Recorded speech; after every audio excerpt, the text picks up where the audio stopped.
¿Listo? Cuando ustedes me indiquen, acá estamos listos.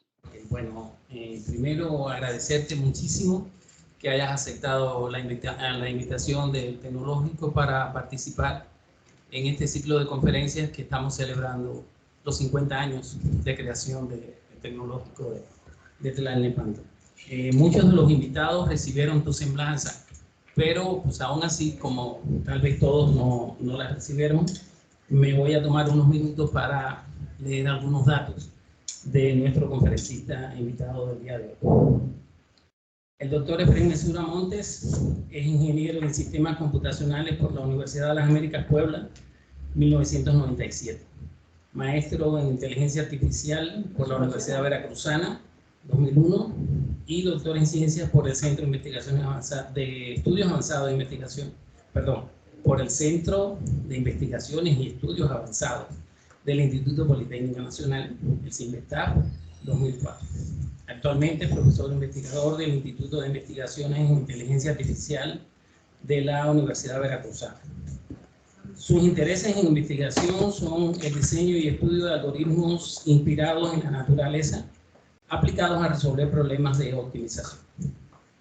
Sobre estos temas han publicado más de 180 artículos en revistas y conferencias especializadas con arbitraje estricto, 3 libros editados por editoriales internacionales y 14 capítulos de libros.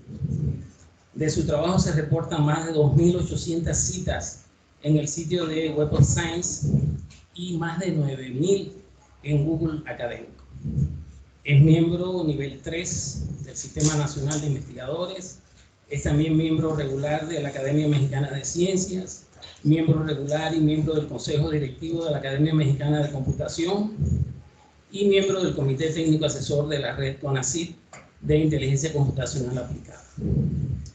El doctor Efraín Mesura también es miembro del Comité Técnico de Computación Evolutiva y fundador de la Fuerza de Tareas sobre Optimización con restricciones usando algoritmos inspirados en la naturaleza de IEEE Computational Intelligence Society y miembro del Comité Técnico de Cómputo Suave de la IEEE Systems Man and Cybernetic Society.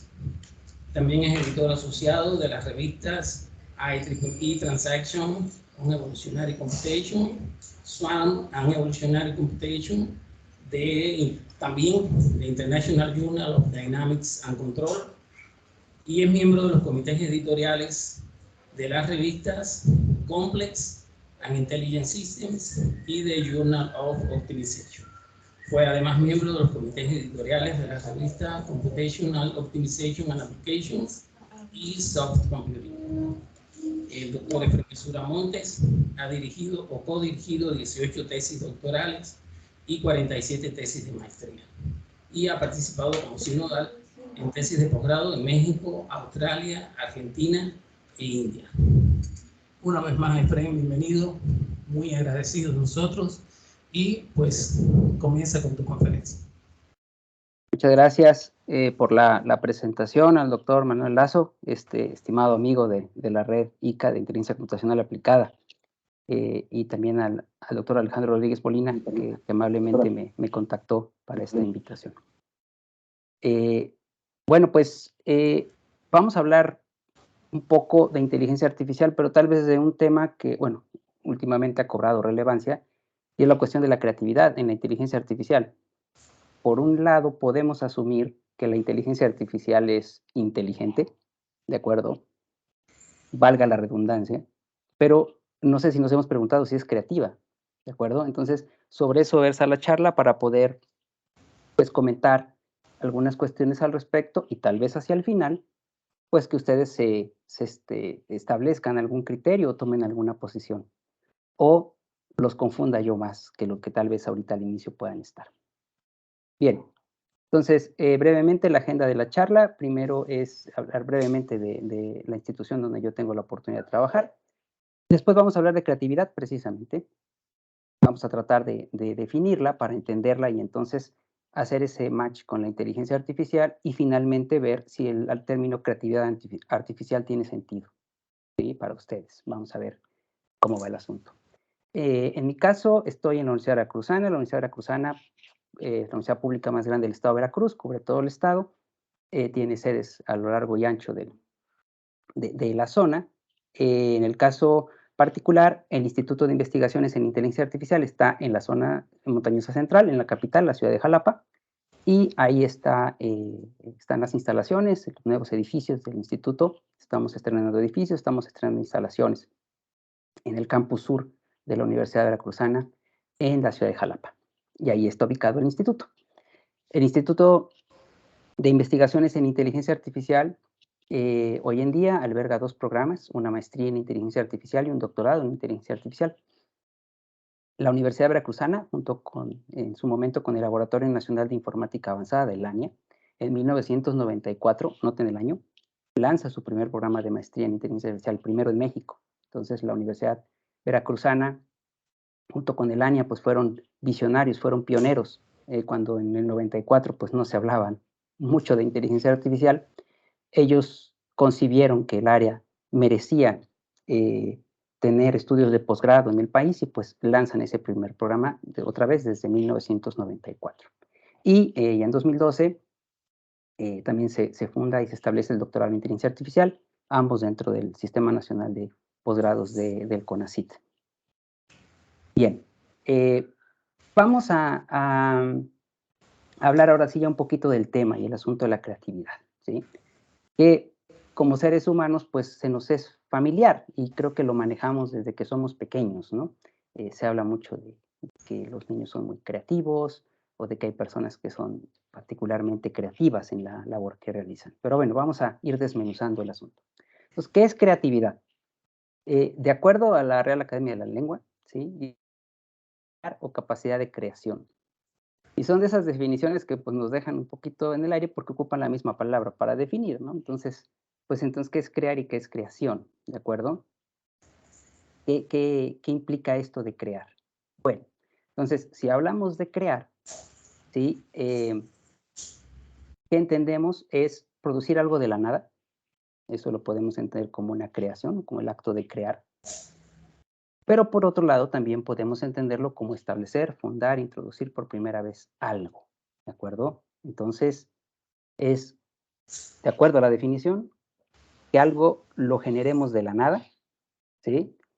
O que por primera vez nosotros propongamos, establezcamos o fundemos algo, ¿de acuerdo? Entonces, eso lo podemos entender como crear.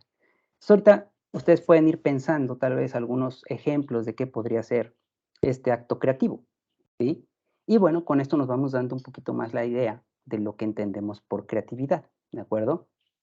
Es establecer algo novedoso, ¿sí? O producir donde no hay algo, ¿sí? Algo ustedes generan y se producen. Eso es el acto creativo, ¿de acuerdo? Y bueno, les decía yo, como seres humanos, ese concepto, pues de alguna manera lo manejamos, diría yo, hasta intuitivamente. No nos preguntamos mucho al respecto. A lo mejor esta charla los hace pensar un poquito más sobre este término. ¿Es creativo el ser humano? Vayamos a algunos ejemplos y ya ustedes dirán si no. Por ejemplo, si hablamos de crear algo de la nada o de proponer algo novedoso, pensemos en el fuego en su momento, ¿de acuerdo? A ver, el fuego ya existía. Hablo de la capacidad de crear fuego, ¿de acuerdo? Esa fue una capacidad que el humano creativamente logró en su momento y que transformó la vida de nuestros antepasados al momento de que se crea la capacidad de generar el fuego y de controlarlo, ¿de acuerdo? Vayamos a otro ejemplo, la rueda. El ser humano inventa la rueda. Alguien inventó la rueda, ¿no? ¿Sí? De hecho, por ahí hay términos coloquiales, ¿no? Que hablan de que, oye, pues no tiene caso, no vamos a estar reinventando la rueda porque la rueda ya existe, ¿de acuerdo? Pero en su momento, creando la rueda, otra vez, fue un elemento importante para transformar una vez más, ¿sí? La vida humana. ¿Por qué? Porque permitió transportar de manera más sencilla las cosas, ¿sí? Entre otras cuestiones, el transporte se promueve, ¿sí? La capacidad de mover cosas de un lado a otro a partir de esta creación humana, ¿de acuerdo? Bien, vayámonos más adelante, la energía eléctrica, ¿de acuerdo? La bombilla, ¿sí? En este acto creativo se genera una manera diferente a la del fuego para poder tener energía que nos permite iluminarnos en espacios oscuros en la noche, ¿de acuerdo? Y otra vez, ante estos elementos creativos en la historia humana, pues las cosas se transforman. ¿Sí? Fíjense cómo estamos hablando de una transformación a partir de la creación. Ahí guárdenselo tantito, más adelante lo vamos a retomar. Estos elementos humanos creativos, ¿sí? Donde se propone algo donde no había nada o donde se establece algo novedoso, ¿sí? Estos tres elementos parece ser que cumplen con esto y llevan a una transformación, ¿de acuerdo? Entonces, bueno, ahí están tres ejemplos. Y nos vamos más adelante. ¿Qué les parece, por ejemplo, la pólvora? ¿Sí? La pólvora que dio capacidad particularmente a los ejércitos para poder vencer a los enemigos. Y esto llevó a una transformación, ¿sí? De la dominación entre pueblos, la distribución de la riqueza, la misma distribución humana, ¿sí? Cuestiones geopolíticas y demás, por el poder que daba la pólvora en su momento para poder dominar, vencer, controlar a otros grupos humanos, digámoslos así. Y vayámonos a algo todavía más reciente. ¿Qué les parecen, por ejemplo, las vacunas? Y particularmente las vacunas que hoy en día nos permiten ya tener una cierta normalidad, eh, em, digamos, después de este evento importante de la pandemia, ¿sí? Que en tan poco tiempo, donde el virus ni siquiera se conocía, el virus surge y de donde no había un conocimiento, a partir de su estudio de manera muy acelerada, y creo que todos estamos conscientes de ello, rápidamente, y rápidamente se generan vacunas que nos permiten generar inmunidad y poder volver a interaccionar, poder tener cuestiones, digamos, de reuniones y demás, transportarnos ya con cierta seguridad y no ser tan sensibles a enfermarnos. No son infalibles, pero pues muestra es que hoy en día la actividad prácticamente es normal, al menos en el país y en otras partes del mundo, incluso más que en México, y ya no nos estamos enfermando tanto. Y si nos enfermamos, la enfermedad no es tan mortal como fue en sus inicios. Entonces, otro elemento creativo que transforma la realidad, ¿sí? Y uno último que no es tan reciente como la vacuna del COVID, pero que seguramente pues todos ustedes tienen uno. Si no tienen la laptop, a lo mejor tienen el teléfono móvil, el celular, ¿de acuerdo? Que también llegaron a transformar, de hecho se habla de una revolución importante a partir de que surge la computación, ¿sí? Hoy en día las capacidades de procesamiento de información son muy grandes.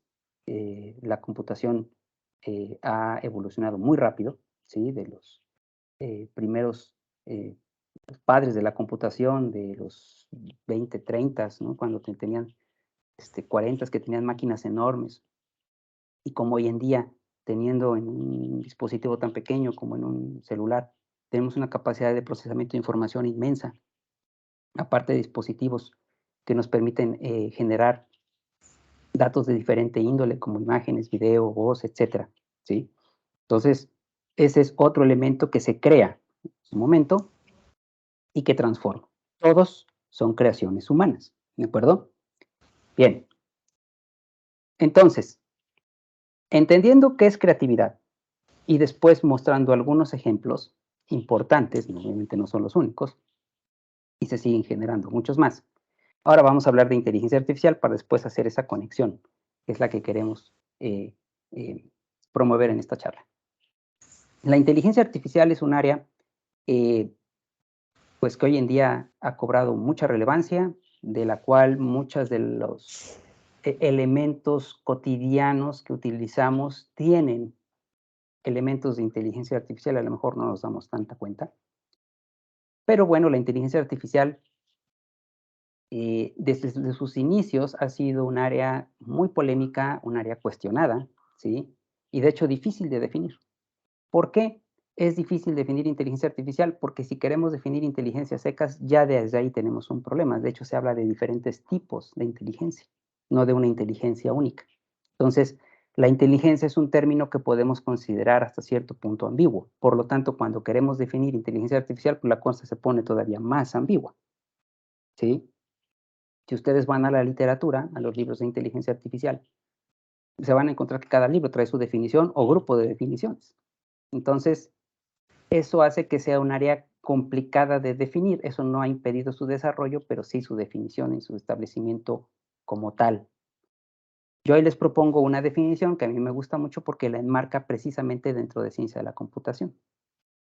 La enmarca como la rama que está dentro de ciencia de la computación que se ocupa de automatizar conducta inteligente. O sea, algo que se considere inteligente se puede programar, se puede implementar en una computadora y mediante esos programas de computadora entonces podremos resolver problemas de interés, ¿sí? Inspirándonos en una inteligencia natural, ¿de acuerdo? Pero ahora ya es la máquina la que lo hace, ¿sí?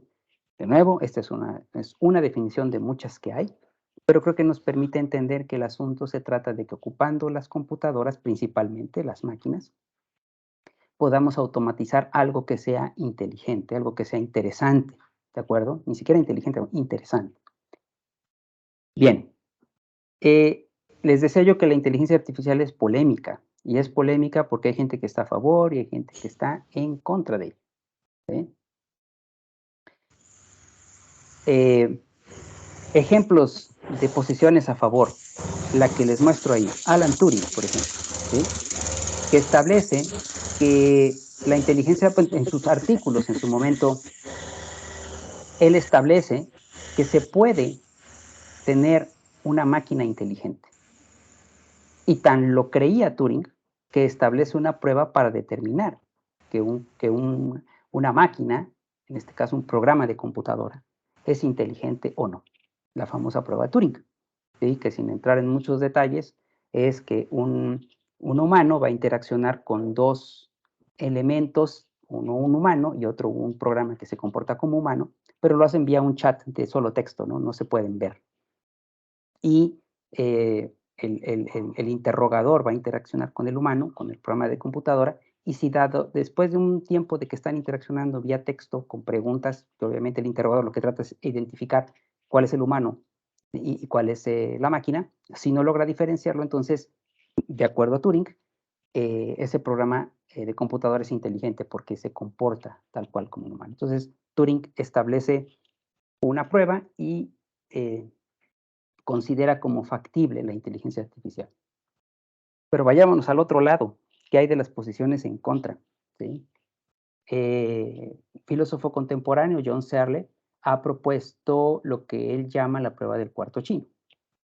La prueba del cuarto chino establece lo siguiente. Pensemos que hay una habitación completamente cerrada, ¿sí? No tiene comunicación con el exterior, excepto por una pequeña rendijita, como una especie de buzón, donde pueden entrar pedazos de papel.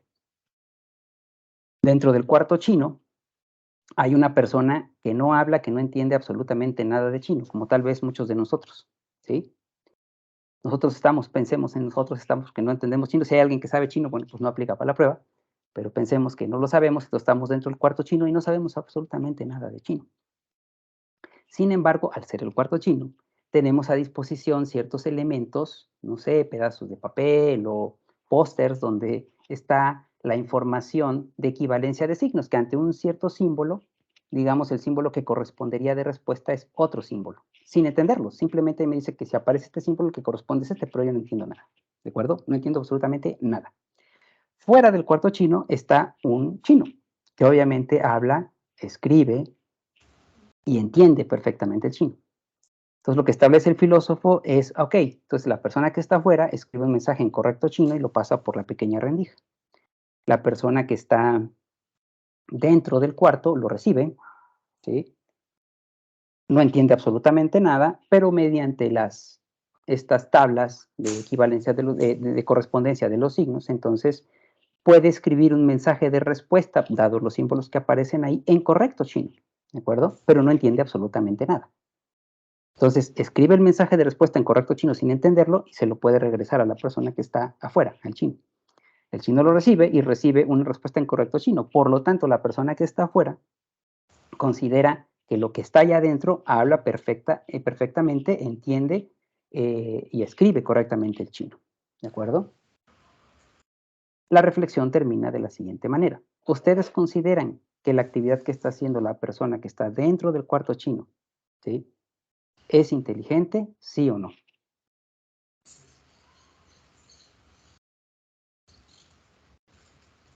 Entonces les pido por ahí que mediten un ratito y piensen, bueno, pues sí es inteligente, no es inteligente, y pues tratar de dar argumentos, ¿de acuerdo? De inicio, pues así como que un contundente sí tal vez no sea necesariamente lo que nosotros estemos pensando. Muy probablemente. Y al contrario, a lo mejor cuestionamos que la actividad que está haciendo la persona dentro del cuarto chino tenga algún mérito, ¿de acuerdo? Porque lo único que está haciendo, ¿qué es? Es un proceso completamente automatizable, ¿no? Dado un cierto símbolo, es otro, pero no entiendo absolutamente nada. Entonces, estamos hablando que el elemento de entender, de comprender, de analizar, tendría que estar presente en una actividad inteligente, y parece ser que aquí no. Es una actividad automática, ¿sí? Termina la reflexión del filósofo. Dice, bueno, pues ante esas dudas de lo que esta persona está haciendo ahí adentro, y que no tenemos con contundencia una respuesta a decir, claro que es inteligente, ¿cómo usted lo va a cuestionar? Dice, eso precisamente hacen todos los procesadores de cualquier computadora. Por lo tanto, la inteligencia artificial nunca será posible. Y pues eso nos deja pensando aún más, ¿de acuerdo? Y más a alguien como un servidor que trabaja en un instituto de inteligencia artificial, porque resulta que a lo mejor trabajo en el instituto de nada, porque no existe la inteligencia artificial, ¿de acuerdo? Bien, entonces es una de las posiciones en contra, y ahí está el debate, ¿sí? Ustedes tendrán la mejor opinión al final. Y bueno, pues la ciencia ficción, que es muy atractiva, pues también plantea una visión tal vez diferente de lo que realmente es la inteligencia artificial. Muchas de estas películas y de estas historias, pues particularmente lo que nos empieza a dar al hablar del término, al escuchar, perdón, del término de inteligencia artificial es miedo, ¿sí? Porque las máquinas, entonces, si son inteligentes, pueden matarnos, si son inteligentes, nos pueden dominar. Y en una de esas, a lo mejor, ni lo que yo concibo como mi vida existe, porque realmente es una máquina la que está controlando todo y nada más está ocupando a mi organismo para alimentarlo, ¿no? Imagínense, a ese grado. Pues bueno, pues eso también desvirtúa, aparte de la polémica que ya les hablé de inteligencia artificial, lo que realmente es la inteligencia artificial, ¿sí? Ahí lo dejamos para que le reflexionen, porque este es un tema de debate, ¿sí? ¿Qué ha pasado con la inteligencia artificial? Así de cuestionada, así con posiciones a favor y en contra, ha producido elementos muy importantes, que no sé ustedes, y ahorita es lo bonito de la charla, que ustedes mismos vayan pensando si este asunto es creativo o no, ¿de acuerdo? Y vayámonos a 1966, para que vean que luego muchas de las cosas que hoy manejamos no son tan nuevas, ¿sí? Porque hoy hablamos mucho de Siri, y sí, tiene su mérito por la cuestión de la voz, pero el asunto de que sepa responder, bueno, esto se estudia desde hace muchos años, y les pongo el ejemplo de Elisa. Elisa es un programa de computadora que se comporta como una psicóloga, ¿de acuerdo? Y ustedes pueden interaccionar con ella y le pueden hacer preguntas, ¿sí? Y ella les va a contestar de acuerdo a lo que ustedes están preguntando. Sin embargo, bueno, pues hoy en día ya resulta un poquito, digamos, ya no nos sorprende tanto después de que interaccionamos con Alexa o con Siri, para poder ver el comportamiento que tiene Elisa. Pero es un elemento importante de la inteligencia artificial, son estos hitos, ¿de acuerdo? La pregunta es si el comportamiento, por ejemplo, de Elisa es creativo o no lo es. Que ahí es donde está lo interesante, ¿sí? Entonces, por aquí traía yo, y me dicen, por favor, si siguen viendo mi pantalla. Aquí está el programa de Elisa, aquí lo tengo. Entonces ahí me dice, hola, ¿cuál es tu problema? Y pues no sé, le vamos a decir, tengo mucho sueño. Si no ven lo que estoy viendo, me dicen, pero yo espero que lo estén viendo, porque le acabo de decir a Elisa que tengo mucho sueño. Y Elisa me contesta, quizá es hora de ir a dormir, ¿sí? Y bueno, así puedo estar, me da miedo la oscuridad. Y me dice, ok, llega el momento en que pues ya no sabe qué responder y a lo mejor lanza una respuesta pues muy simple, ¿de acuerdo? Pero me permite interaccionar. La pregunta es si estos comportamientos que da el programa los podemos considerar creativos o no. ¿Elisa es creativa o no es creativa? ¿De acuerdo? Vamos a agradecerle. Y pues ya, ahí queda la interacción con Elisa. Bien, regreso a la presentación. Ujú. Estoy hablando, perdón, de 1966, nada más para tener un poquito claros los años. En 1997 van culminando los esfuerzos de años para que una empresa que ha invertido mucho en la inteligencia artificial como es IBM, con su programa de Deep Blue, primero logra empatar y luego logra vencer a un campeón humano en ajedrez, ¿de acuerdo? Esto pues es un aspecto importante porque en un juego complejo como lo es el ajedrez, se logra que una máquina supere al mejor humano que existe, ¿de acuerdo? Esto después se observó que, bueno, era no tanto por las características del programa que logró vencer al campeón humano, sino por la capacidad ya de los equipos de cómputo que se tenían de manera que la máquina pudiera ver movimientos hacia adelante, ¿sí?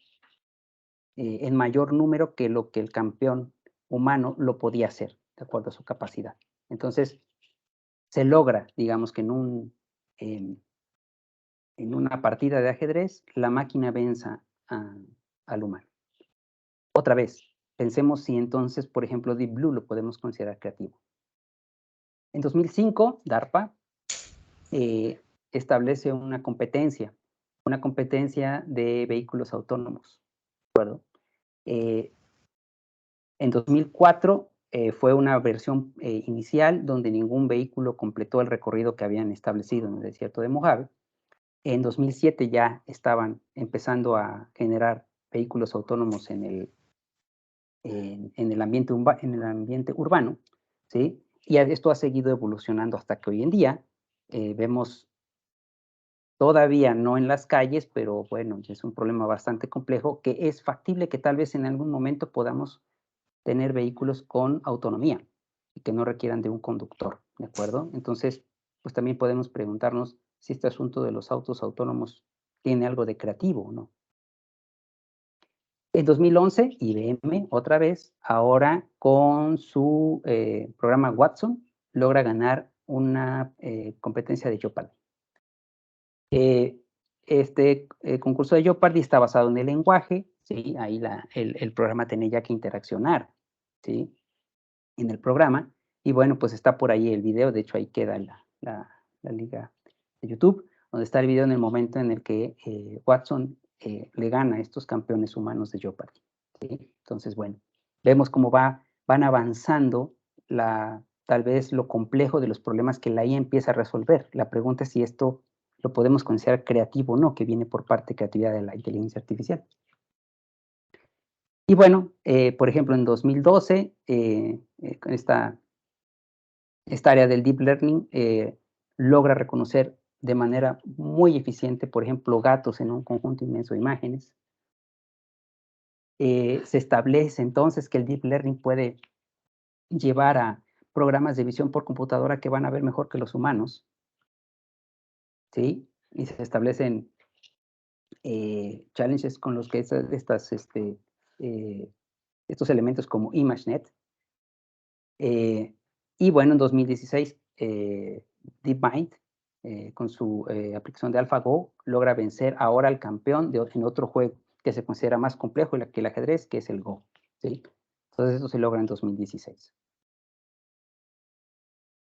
Bien, entonces, ya vimos qué es lo que es creatividad, vimos creaciones humanas, ya hablamos un poquito de inteligencia artificial, de lo complejo que es definirla, del debate que hay con respecto a ella, pero de que ha establecido también algunos elementos, no sé si llamarlos creativos o no, de eso se trata un poco la charla.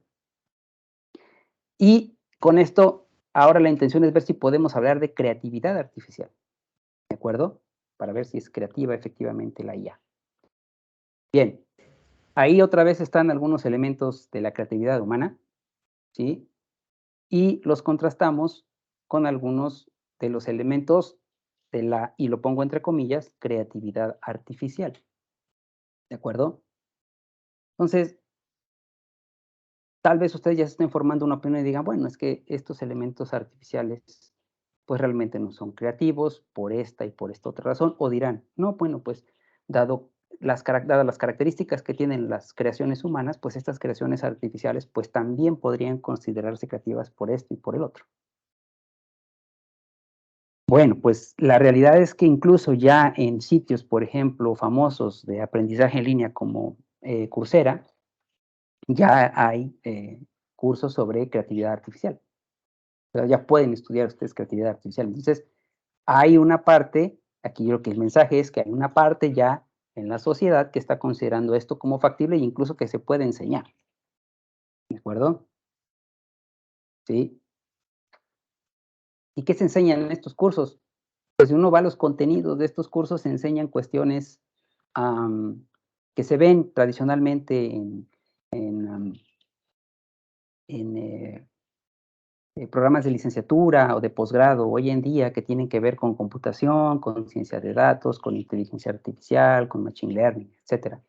Se ven redes neuronales artificiales, cómputo evolutivo, inteligencia colectiva, sistemas inmunes artificiales, sistemas difusos, todos aunado a lo que tiene que ver con probabilidad estadística, con matemáticas discretas, con combinatoria, etcétera. Digamos, todo esto es lo que soporta a la creatividad artificial de acuerdo a los contenidos que se están dando en los cursos y que hoy en día, pues realmente es lo que alguien que quiera resolver problemas complejos utilizando a la inteligencia artificial tendría que conocer. Entonces, desde un punto de vista podríamos pensar que lo que se está enseñando en creatividad artificial es inteligencia artificial. Pero bueno, ahí está otro punto de debate. Lo interesante de este tipo de técnicas que se enseñan como creatividad artificial es que no tienen un sesgo humano. O sea, la inteligencia artificial nos puede proveer de soluciones que nos puedan sorprender. Y les doy un ejemplo. Hace un tiempo en Europa, es un problema real, un problema que, digamos, que sí sucedió. Se tenía un terreno para un panteón. Y dado el terreno para el panteón, pues los dueños lo que querían era maximizar el número de lugares para poder sepultar gente ahí. Obviamente mandan a llamar a los ingenieros que van y hacen sus mediciones y de acuerdo a las reglas de espacios para poder sepultar gente, pues van y dicen, bueno, en el terreno pues caben tantos lugares, ¿de acuerdo? Lo que sucede es que ocupan una técnica de inteligencia artificial, en este caso un algoritmo evolutivo, y resulta que el algoritmo evolutivo duplica el número de lugares de lo que habían medido los ingenieros, cosa que a los ingenieros obviamente los sorprendió. Decían, eso no es posible, ¿de acuerdo? Nosotros fuimos, medimos y esto es lo que da, no va a dar el doble. Entonces, ¿qué fue lo que pasó aquí en este ejemplo de aplicar inteligencia artificial a un problema muy, muy particular? Bueno, en primer lugar, ¿cómo es que logró duplicar el número de lugares? Pues considerando algo, ojo, que como humanos no se nos ocurre. ¿Por qué? Porque somos seres humanos. No colocó a los difuntos de manera horizontal, los colocó de manera vertical. ¿De acuerdo? Y obviamente con eso pues cabe más. Pero nosotros con el sentido común de seres humanos decimos, eso no es posible, eso no debe ser, ¿de acuerdo? ¿Qué sucedió aquí? Que se desechó la solución de la inteligencia artificial y nos quedamos con la que dieron los ingenieros, claro está. Pero aquí, ¿cuál es el mensaje? Que aplicar estas técnicas de inteligencia artificial nos puede llevar a soluciones que nos saquen completamente de nuestra experiencia, de nuestra manera de ver el problema y que eso muchas veces nos deja de ver otras soluciones. La pregunta es, ¿entonces esta solución fue creativa o no fue creativa? ¿Sí? En los juegos de video, ¿de acuerdo? Que los seres humanos, pues, somos muy buenos para ciertos tipos de juegos de video. Aquí, por ejemplo, en el caso del Mario Bros.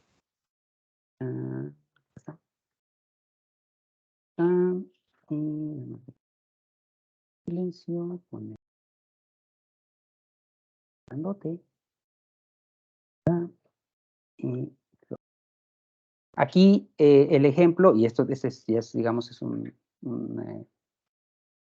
video un poco viejito, pero donde precisamente generan un programa de inteligencia artificial, en este caso basado en una red neuronal artificial, para poder jugar esta versión de Mario Bros. Entonces, lo que ustedes están viendo ahí es la solución que dio al final, ¿sí? La inteligencia artificial, en este caso la red neuronal, para poder pasar ese nivel. Si se están dando cuenta, la trayectoria que sigue es perfecta, o sea, no se equivoca en nada y logra terminar el nivel, ¿sale? Pero bueno, y aquí el video va analizando un poquito más con detalle cómo fueron implementando esta red neuronal artificial, que es una de las técnicas que se ve en inteligencia artificial. Ahí se empiezan a ver, por ejemplo, las entradas son los botones del control, aquí están en el lado derecho, ¿sí? Las salidas son los movimientos, ¿sí? Que va generando el Mario, el muñequito, aquí ya va un poquito lento, y aquí se van viendo las conexiones que se están generando en cada una de las neuronas que están conformando esta red para poder generar la salida.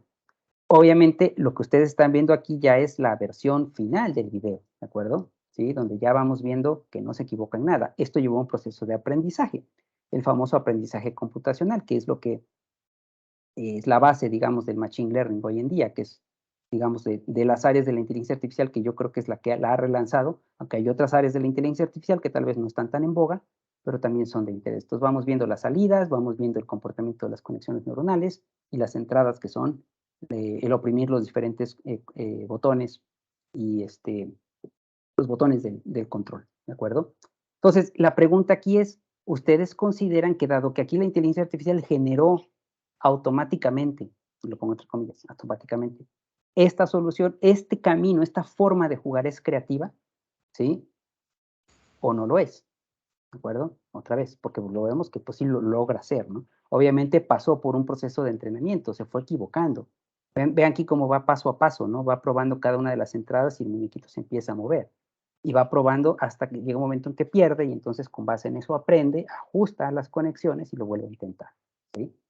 Ahí también queda la liga del video por si luego lo quieren ver con calmita, ¿sí? Miren cómo, por ejemplo, ahí va completamente derecho, no está haciendo otra cosa, ¿de acuerdo? Simplemente dijo, me voy por ahí, no me pasa nada, hasta que pierde, ¿sí?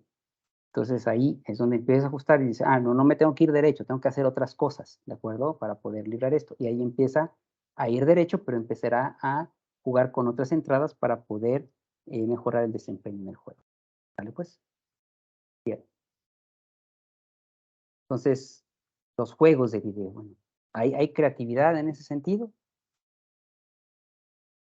La música, ¿sí? Hoy en día hay un debate muy interesante en que si realmente la inteligencia artificial está cambiando las concepciones en la parte, en la parte artística, tanto en lo que tiene que ver, por ejemplo, con pintura o con creaciones musicales, ¿sí? Se está generando música con inteligencia artificial. Eso se consideraba muy humano y ahora resulta que la IA también lo está logrando. Entonces, la pregunta es, ¿estas creaciones que siguen las reglas de la música realmente son creativas o no? ¿De acuerdo? Y está este sitio, por ejemplo, que se llama Musical Meta Creation, donde ustedes pueden escuchar diferentes melodías creadas por inteligencia artificial. ¿De acuerdo? Entonces, y espero que se escuche, y si no se escucha, bueno, ahí queda la liga de la música creada con inteligencia artificial, por ejemplo, una música tipo jazz. Ahí va.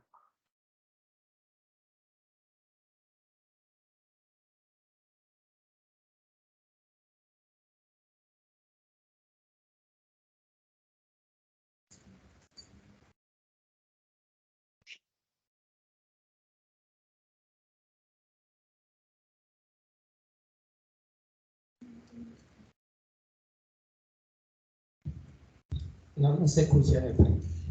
¿No se escucha? No se escucha. Caray.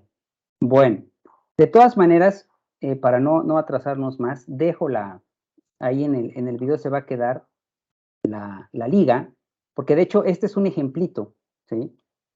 Nada más, de los tipos de música que existen, perdón, disculpen, de variantes de la música que pueden ustedes escuchar. Pueden escucharlos con tranquilidad y determinar ustedes si ven algo interesante, algo creativo ahí.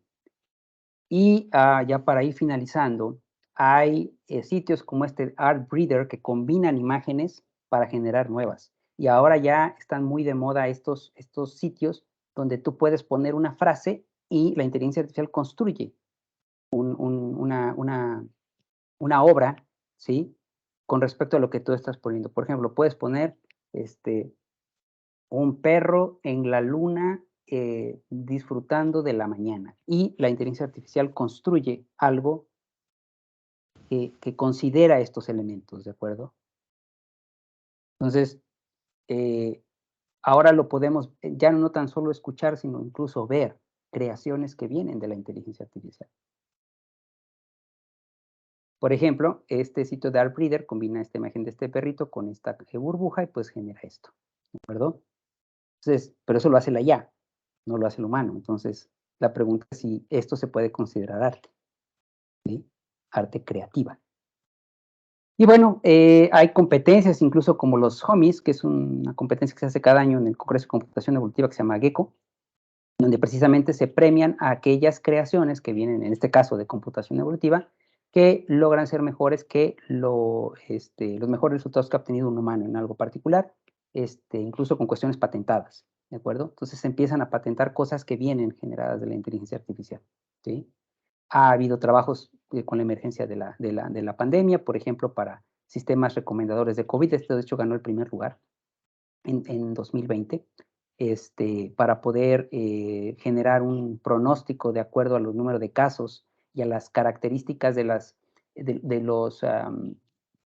acciones que estaba tomando cada gobierno para poder determinar, estimar la curva de contagios que iba a haber hacia el futuro.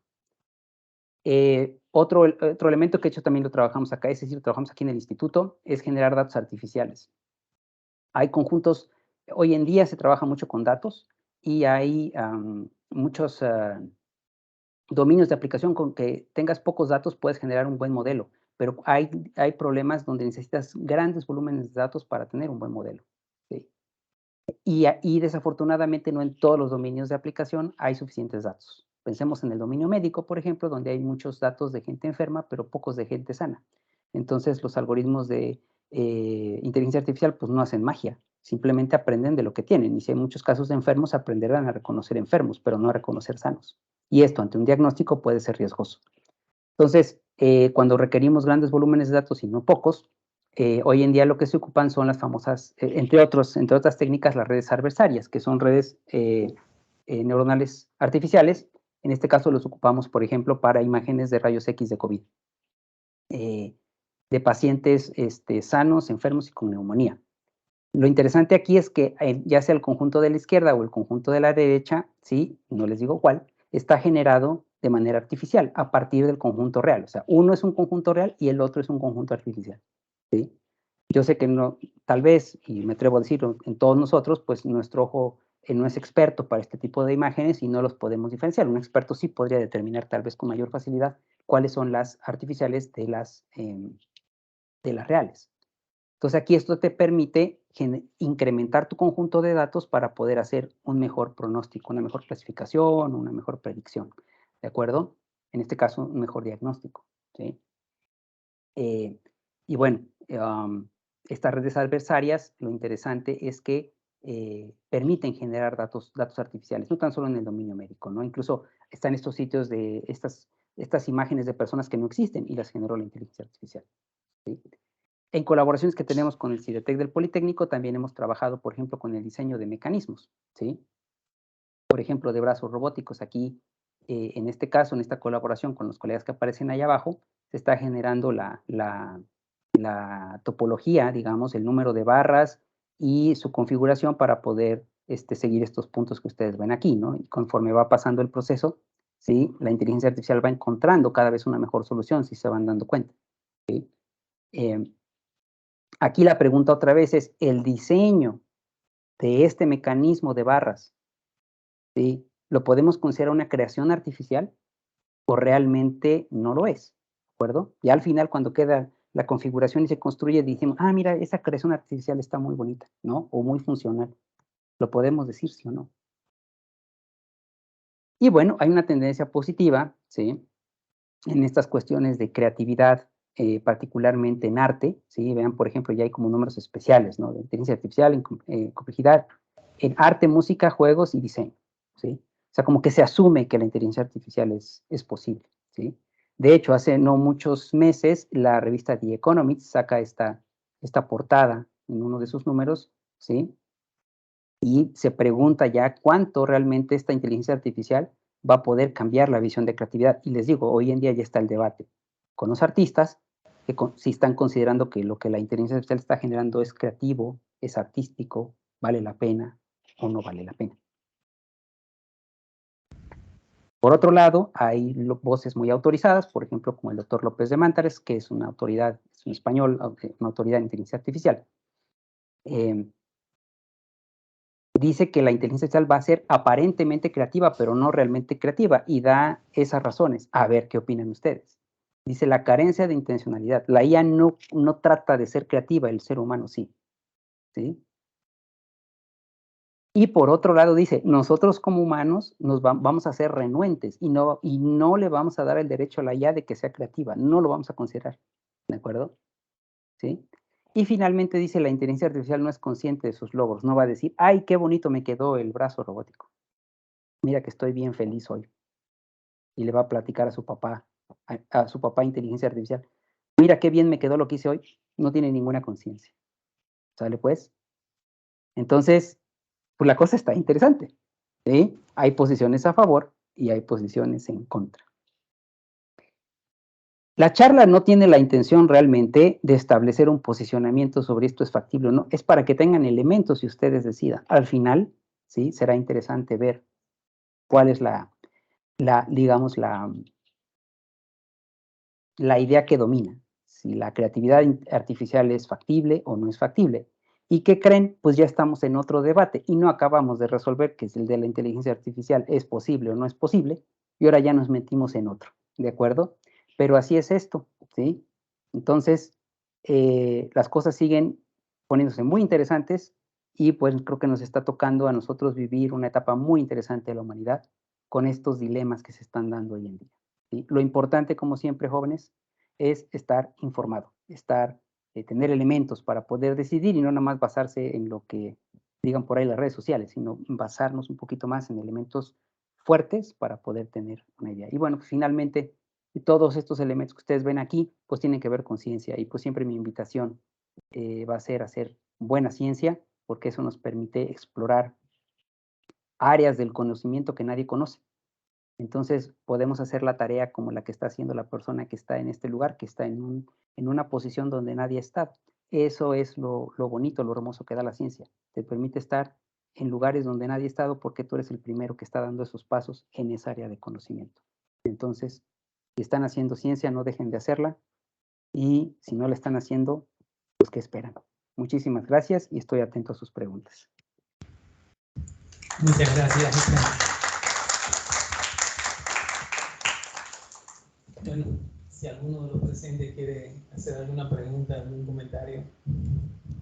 Qué bueno que al final dijiste que no era necesario tomar posición, porque a mí me queda claro que yo no estoy ni a favor ni en contra, sino todo lo contrario. Sí, en una justa medianía. Claro. Dime.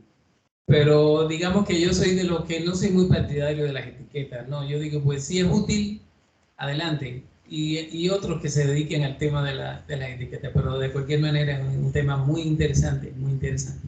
Y bueno, el título de tu charla lo era, ¿no? Era así como que vengan a ver de qué piensas sobre esto. Bueno, compañeros, ¿algún comentario, alguna pregunta? ¿No? ¿No? Bueno, si no hay comentarios ni preguntas, aquí tengo un certificado, un reconocimiento, Efraín, me voy a tomar también un minutito solo para leerlo, te lo vamos a hacer llegar. Dice Tecnológico Nacional de México, a través del Instituto Tecnológico de Tlalnepantla, otorga el presente reconocimiento al doctor Efraín Mesura Montes por haber participado como ponente de la conferencia Es Creativa la Inteligencia Artificial en el marco del 50 aniversario del Instituto, realizada el día 31 de octubre de 2022 y está firmada por el director.